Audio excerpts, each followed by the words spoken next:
Assalamualaikum warahmatullahi wabarakatuh. Halo semua, kembali lagi di channel Raider Manhwa. Kali ini Mimin akan melanjutkan sebuah komik yang berjudul Kesatria Kegelapan yang Sangat Jenius.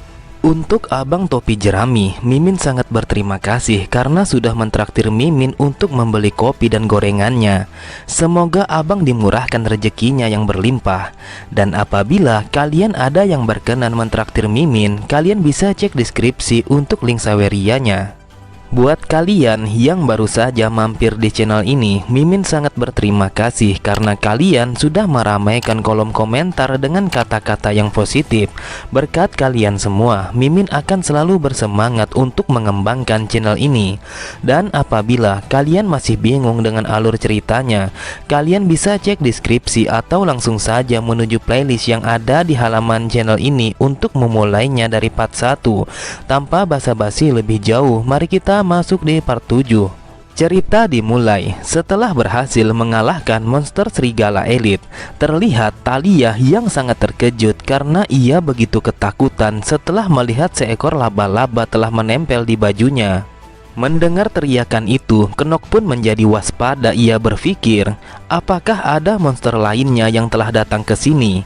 Ini tidak seperti yang ada di dalam game. Yang aku tahu, setelah aku berhasil mengalahkan serigala elit itu, maka kuis ini akan selesai. Thalia pun langsung memeluknya. Ia berkata, aku sangat takut karena ada laba-laba yang menempel di bajuku. Namun setelah mengatakan itu, ia kembali berteriak dan langsung memeluknya dengan begitu erat sebab laba-laba itu masih ada di bajunya. Sambil tersenyum, Knock bergumam, mau sampai kapan ia memelukku seperti ini? Apakah karakter yang akan membunuhku di masa depan nanti sangat takut kepada laba-laba? Kemudian Knock mengatakan, kalau hanya dengan laba-laba kecil itu kau sangat takut, jadi kenapa kau malah mengikutiku masuk ke dalam hutan ini? Jika kau setakut itu kepada seekor laba-laba, aku jamin kau tidak akan bisa menjadi seorang kesatria. Mendengar itu, Thalia pun langsung melepaskan pelukannya. Dengan wajah merahnya ia berkata, aku tidak takut sama sekali, hanya saja laba-laba itu membuatku menjadi terkejut. Namun tiba-tiba saja Knock terbatuk, ia merasakan sakit pada tubuhnya. Melihat Thalia yang begitu khawatir kepadanya, Knock pun mengatakan kalau dia tidak usah khawatir sebab ia hanya merasa kelelahan saja setelah melawan para serigala yang telah menyerang mereka. Di dalam hatinya Knock berkata, aku merasa kalau Thalia sudah membawa bebannya sendiri. Berkat kehadirannya aku sekarang bisa selamat. Jadi aku sangat berterima kasih kepadanya. Meski begitu aku tidak bisa mengatakannya karena tiba-tiba saja ia langsung berteriak dan memelukku. Kemudian Knock pun mengambil sebuah artefak yang ditinggalkan oleh serigala elit itu. Dan karena hari sudah menjelang pagi, ia pun berencana untuk keluar dari dalam hutan itu bersama Thalia. Di sisi yang lain, terlihat Enma yang begitu sedih. Ia merasa bersalah karena tidak bisa menjaga nona muda. Bahkan ia beranggapan kalau dialah yang telah menyebabkan nona muda terbunuh di dalam hutan itu. Dan juga Rothwell berpikir, apakah mereka tidak berhasil keluar dari dalam hutan ini? Aku yakin dengan menghilangnya nona Thalia akan membuat masalah antara kedua keluarga ini. Kehilangan kedua anak itu di dalam hutan ini pastinya membuat semua orang membicarakan kalau keluarga Renhever sangat tidak becus untuk menjaga anak-anak mereka. Tiba-tiba saja salah satu dari mereka mengatakan kalau kabut dari hutan itu telah menghilang. Sontak pernyataan itu membuat Rothwell sangat terkejut karena ia tahu kalau kabutnya telah menghilang, maka Tuan Muda dan juga nona Thalia pasti berhasil menaklukkan hutan terlarang itu. Mendengar Enma yang bertanya apakah penghalang dari hutan itu sudah menghilang, Rothwell pun mengatakan kalau mereka berdua telah berhasil dan harapan kita untuk kehidupan mereka sudah menjadi kenyataan. Benar saja, semua yang menunggu kedatangan mereka sangat terkejut ketika Knock dan Thalia yang berjalan perlahan keluar dari dalam hutan itu. Mereka bergumam, aku tidak menyangka dia bisa menyelesaikannya. Sungguh sulit dipercaya dia muncul seperti tidak terjadi apapun kepada mereka. Terlihat Rothwell yang tersenyum. Aku tidak bisa berkata apapun. Namun sekarang aku menjadi yakin sudah pasti akan menjadi kekacauan yang besar pada hierarki dari keturunan keluarga Renhever. Kemudian Knock pun bertanya kenapa para pelayan dan juga para kesatria telah berkumpul di pinggiran hutan terlarang itu. Rothwell pun menjelaskan kepadanya bahwa semua orang di kediaman Renhever telah khawatir kepadanya karena tanpa sepengetahuan mereka Anda telah menghilang setelah memasuki hutan terlarang itu. Knock pun menanggapinya dengan mengatakan, aku tidak menyangka kalau keluarga ini akan mengkhawatirkan orang tidak berguna sepertiku. Sudah pasti reputasi keluarga kita sebagai keluarga kegelapan akan tercoreng. Di sisi yang lain, terlihat Thalia yang mencoba menenangkan Enma yang menangis terseduh-seduh karena mengkhawatirkan keselamatannya. Akan tetapi, seketika itu juga ia langsung menangkap Thalia dengan mengatakan, saya akan membacakan 71 aturan keluarga Stelinor sekali lagi. Melihat Thalia yang hanya pasrah dan meminta maaf kepadanya, Enma pun berkata, Anda tidak usah minta maaf karena saya tidak berani menyalahkan Anda. Jadi yang akan menghukum Anda adalah ayah Anda sendiri. Knock yang mendengarkan pembicaraan mereka, ia bergumam, dari yang aku lihat tidak salah lagi kalau pelayannya memiliki stamina yang sama seperti Rona. Kemudian Enma pun menghampirinya. Ia mengucapkan terima kasih kepadanya karena sudah melindungi Thalia di dalam hutan itu. Akan tetapi Knock mengatakan, meski aku tidak berniat pergi bersamamu dan menolongmu, tetapi aku harus mengatakan ini kepadamu, jangan pernah memaksakan dirimu untuk menanggung bebanmu sendiri. Mendengar apa yang dikatakan oleh Knock, ia hanya terdiam. Ia tidak tahu harus berkata apa karena apa yang dikatakan oleh Knock memang benar adanya. Beberapa saat kemudian, setelah Knock kembali ke kamarnya, ia pun mengatakan, aku tidak menyangka kalau Rothwell bersama para kesatria telah menungguku. Ini sungguh di luar dugaanku. Sambil mengambil sebuah cincin yang ada di kantongnya, ia bergumam, aku tidak peduli apa yang dilakukan oleh mereka, tetapi yang pasti aku telah mendapatkan artefak ini, potongan tersembunyi dari keluarga Renhever. Seketika itu juga sebuah notifikasi statistik dari cincin itu telah muncul. Di sana tertulis kalau cincin itu adalah sebuah artefak yang bernama cincin api kegelapan, dan persyaratan untuk memakai cincin itu ialah seseorang yang bisa menggunakan mana kegelapan. Efek spesial dari cincin api kegelapan adalah di saat aku mengalahkan musuhku dengan menggunakan cincin ini, maka aku akan bisa mencuri daya hidupnya dalam jumlah yang sangat sedikit dan menjadikannya sebagai milikku. Semakin tinggi level musuhku, maka semakin banyak daya hidupnya yang bisa aku curi. Ini adalah satu-satunya artefak yang bisa mencuri daya hidup seseorang. Namun dengan mempunyai cincin ini bukan berarti aku bisa hidup lebih lama. Aku tahu hidup seseorang tidak akan bisa diperpanjang tanpa batas. Dan melihat efeknya dari cincin ini yang hanya bisa mengambil daya hidup seseorang dalam jumlah yang sedikit, itu berarti sangat sulit untuk mengatasi sakit parah yang telah diderita oleh tubuh ini. Sambil memakai cincin itu, ia bergumam, aku harus tetap berjuang dan berkembang di setiap harinya. Itu jauh lebih baik daripada hidup tanpa harapan dan hanya menunggu datangnya ajal. Dengan menggunakan cincin ini, aku bisa merasakan daya hidup dan manaku perlahan meningkat. Kemudian Knock pun menyadari kalau Rona telah mengintipnya dari balik pintu. Lalu ia pun memanggilnya untuk masuk ke dalam kamarnya. Karena ia sudah ketahuan, Rona pun bertanya apakah pandangan tuan muda bisa menembus sesuatu. Saat mendengar Knock yang mengatakan kalau dia melihatnya meski itu tertutup dengan rapat, dengan terkejutnya Rona pun mengatakan, itu berarti apakah Anda bisa melihat saya telanjang meskipun saya sudah menggunakan pakaian yang tertutup? Akan tetapi belum sempat ia melanjutkan kata-katanya, Knock pun langsung memukul kepalanya dengan mengatakan, kau ini ngomong apa? Mana mungkin aku bisa melakukan hal yang seperti itu? Sambil memusut kepalanya, Rona bergumam, aku tidak menyangka kalau pukulan tuan muda sekarang jauh lebih bertenaga. Apakah ini efek dari latihan yang selama ini tuan muda lakukan? Kemudian untuk mengetahui kekuatan fisiknya, Knock pun mengajak Rona untuk melakukan adu panco. Dengan sangat percaya diri, Rona berkata, "Anda pernah berjanji kalau Anda menang melawan saya, maka Anda akan menaikkan gaji saya. Dan apabila saya yang kalah, maka gaji saya akan dipotong sebanyak 20%. Tetapi itu adalah hal yang mustahil." Akan tetapi, dalam hitungan ketiga, Rona sangat terkejut karena dengan mudahnya Knock langsung mengalahkannya tanpa perlawanan sedikit pun.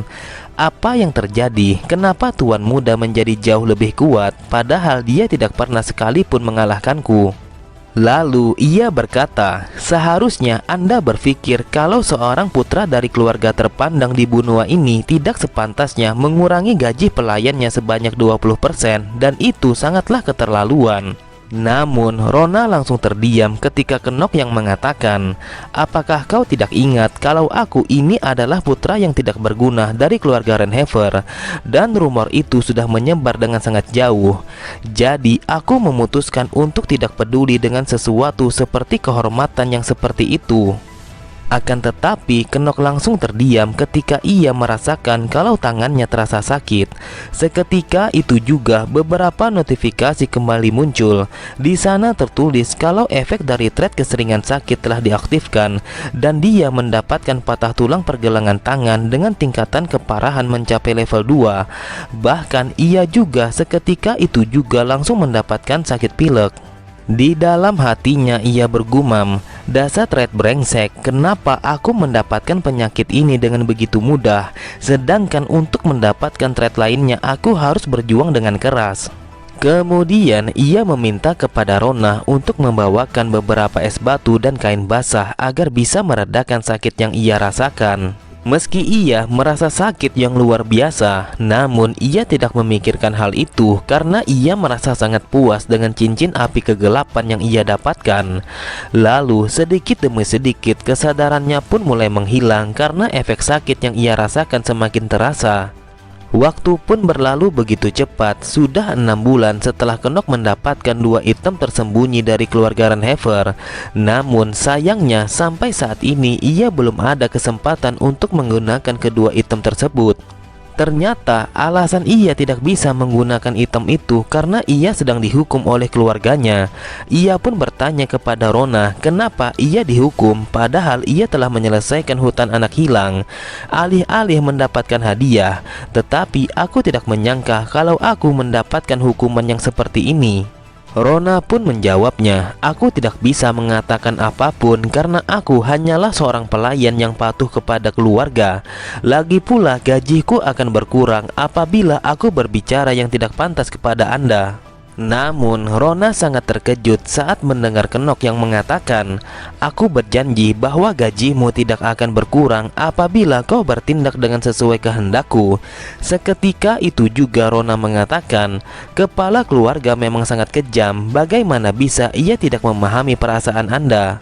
Knock pun berpikir, "Aku sudah bekerja keras untuk beradaptasi dengan kehidupan ini, dan aku juga menjalani kehidupan yang cukup produktif sambil memperhatikan pertumbuhan kudaku.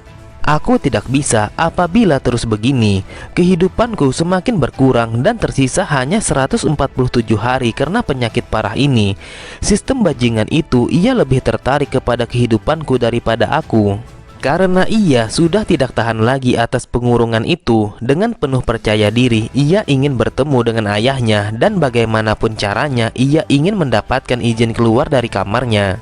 Kemudian ia dikejutkan oleh suara seseorang yang mengetuk pintu kamarnya, dan ternyata itu adalah Rothwell. Sambil memberi salam ia mengatakan kalau tuan muda telah dipanggil oleh ayahnya.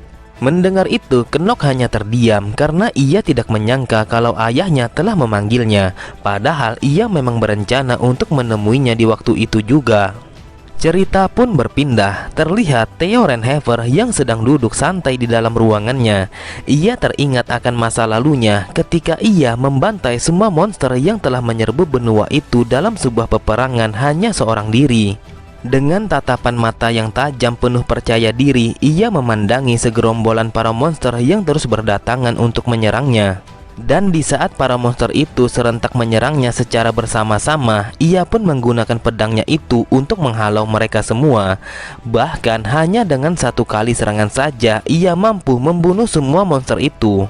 Para monster yang datang bergerombolan dan para manusia yang terperangkap di sana. Di malam pembantaian itu, yang aku rasakan itu adalah bencana. Suatu hari nanti salah satu dari anakku mungkin akan belajar menggunakan pedang hitam yang agung. Aku tidak bisa bergantung pada kemungkinan. Yang aku butuhkan adalah orang yang memiliki talenta pasti, karena salah satu dari mereka harus membunuhku. Tidak lama kemudian, Rothwell pun datang memberikan sebuah laporan. Ia mengatakan kalau Tuan Muda akan datang menemuinya. Di dalam hatinya, Theo berkata, siapa yang menyangka kalau Knock bisa menyelesaikan hutan terlarang itu. Bahkan aku pun tidak tahu bagaimana caranya menyelesaikannya. Jadi sudah sewajarnya ia mendapatkan sebuah hadiah. Alasan kenapa aku terlambat memberikannya hadiah itu karena sikap keberatan dari pengikut keluarga ini. Mereka tidak percaya begitu saja bahwa Knock yang dikenal sebagai anak yang tidak berguna kini telah berubah. Lalu mereka pun memulai investigasi untuk memastikan apakah memang benar kalau Knock yang telah menyelesaikan hutan itu. Aku bahkan tidak bisa mengabaikan pendapat dari mereka. Jadi sudah sewajarnya karena proses investigasi itu sangatlah penting. Beberapa saat kemudian, Knock pun datang menemuinya dan langsung memberi hormat kepadanya. Theo pun membuka pembicaraan dengan mengatakan, aku yakin kalau kau sudah paham apa yang kau lakukan itu adalah sebuah kesalahan. Tetapi sudah tugasku sebagai kepala keluarga untuk memberikan hadiah kepadamu, meskipun hadiah itu diberikan kepada orang yang tidak berguna. Aku memanggilmu ke sini untuk membicarakan hadiah yang akan kau terima. Jadi mintalah satu hal, dan apapun itu aku akan memenuhi permintaanmu itu. Knock pun bergumam. Ia merasa tidak percaya apa yang dikatakan oleh ayahnya. Aku sudah lama bermain Inner Lunatic dan ini pertama kalinya aku melihat Theo memberikan sebuah hadiah.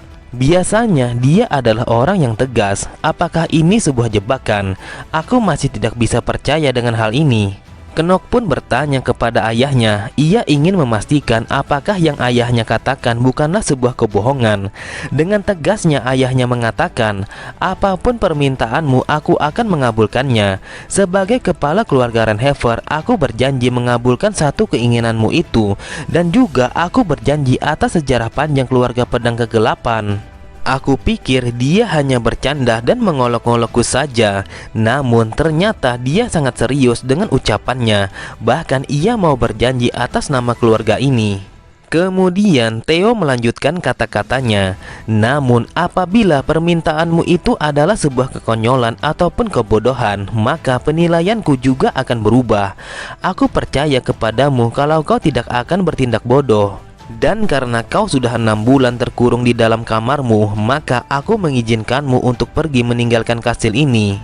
Tetapi ada satu syarat yang harus kau tepati. Kau tidak boleh terlibat seperti sesuatu yang kau lakukan sebelumnya.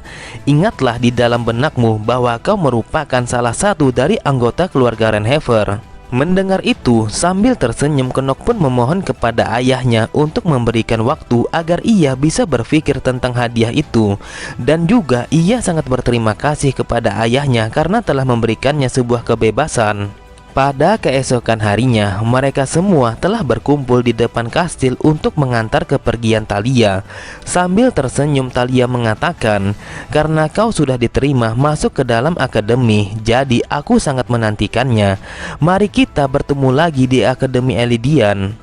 Melihat Tuan Muda yang tidak merespon dengan ucapan Thalia, Rothwell pun langsung menegurnya dengan mengatakan, wahai Tuan Muda, Anda tidak boleh seperti itu apabila seorang nona telah berbicara kepada Anda. Mau tidak mau, Knock pun mengatakan, baiklah, kita akan bertemu lagi apabila kau sudah menjadi seorang kesatria dan juga tidak ketakutan setengah mati seperti melihat seekor laba-laba kecil. Terlihat Thalia begitu malu dengan ucapan Tuan Muda karena rahasia yang ia simpan telah diucapkan di tengah orang banyak. Seketika itu juga ia pun langsung meninju perut Knock sehingga membuatnya menjadi kesakitan. Meski ia begitu malu, dengan nada yang tinggi penuh percaya diri ia mengatakan, "Sesuai dengan apa yang kau katakan, aku akan kembali jika aku sudah menjadi kesatria yang sesungguhnya. Jadi persiapkan dirimu di hari nanti." Di dalam hatinya Kenok berkata, "Apakah di pertemuan nanti dia benar-benar akan membunuhku? Aku tidak tahu apakah ini sebuah ancaman." Kemudian sambil memperhatikan kepergian mereka, Kenok berpikir, satu orang pengganggu telah pergi. Namun hanya saja entah kenapa aku mulai terbiasa dengan kehidupan yang aneh ini. Aku tidak tahu pasti perasaan apa yang aku rasakan, tetapi aku sangat menikmatinya. Tiba-tiba saja sebuah notifikasi kembali muncul. Di sana tertulis jika masa hidupnya saat ini hanya tersisa 146 hari saja. Dan itu membuat Kenok merasa tidak memiliki banyak waktu untuk tetap bersantai selain melakukan sesuatu agar bisa mengatasi itu. Beberapa hari kemudian terdengar Rona yang mengatakan kalau tuan muda telah mendapatkan satu orang pelayan baru. Dan tidak lama kemudian terlihat Rothwell yang datang menemuinya. Ia mengatakan kalau Akademi Aelidian telah mengirimkan seorang pelayan pelatihan untuk membantunya. Sambil memberi hormat dan salam ia berkata, "Mulai saat ini dan seterusnya saya akan menjadi pelayan pribadi Anda, dan nama saya adalah Jitrilofilia." Kenok pun memperhatikan statistiknya. Ternyata dia memiliki level stamina dan kekuatan yang lumayan bagus. Namun skill pasif yang ia miliki adalah ia seorang mata-mata untuk mengawasinya atas perintah dari ayahnya sendiri. Oke semua, cukup sampai di sini dulu pembahasan alur cerita kita. Sampai jumpa di video selanjutnya. Wassalamualaikum warahmatullahi wabarakatuh.